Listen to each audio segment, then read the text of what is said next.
Thank you for joining us for this Targeted Oncology Expert Perspective virtual tumor board focused on multiple myeloma. Throughout this presentation, my colleagues and I will review strategies for managing 4 clinical cases based on recent evidence as demonstrated in clinical trials. I'm Dr. Ajai Chari. I'm an Associate Professor of Medicine and the Director of Clinical Research for the Multiple Myeloma Program of Mount Sinai Health System in New York, New York. Also joining this discussion is Dr. Ola Langren, a hematologist oncologist and chief of the myeloma service at Memorial Sloan Kettering Cancer Center in New York, New York. Dr. Pei Lin, a professor in the Department of Hematopathology at the University of Texas MD Anderson Cancer Center in Houston, Texas. And Dr. Nina Shah, an associate professor in the Department of Medicine at the University of California, San Francisco, Helen Diller Family Comprehensive Cancer Center in San Francisco, California. Thank you for joining us. Let's get started with our first case. Here we have a 74-year-old Caucasian man who presented to his PCP complaining of fatigue.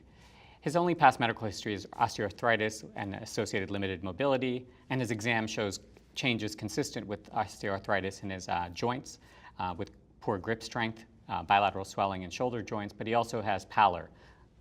His blood work indicates an anemia, hemoglobin of 10.2, hypercalcemia to 12.9, and a slightly elevated creatinine 1.5 milligrams per deciliter, particularly considering his age. He was referred to hematology for further evaluation.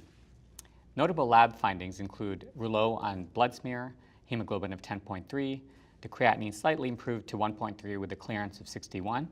The monoclonal protein is 1.4 grams per deciliter with a free light chain of 4.43 milligrams per deciliter, confirming an IgG lambda phenotype.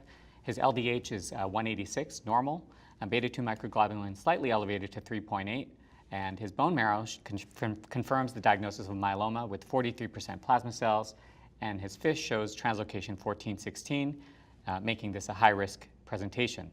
He has good performance status, and he was enrolled in a clinical trial of daratumumab with lenalidomide, bortezomib, and dexamethasone.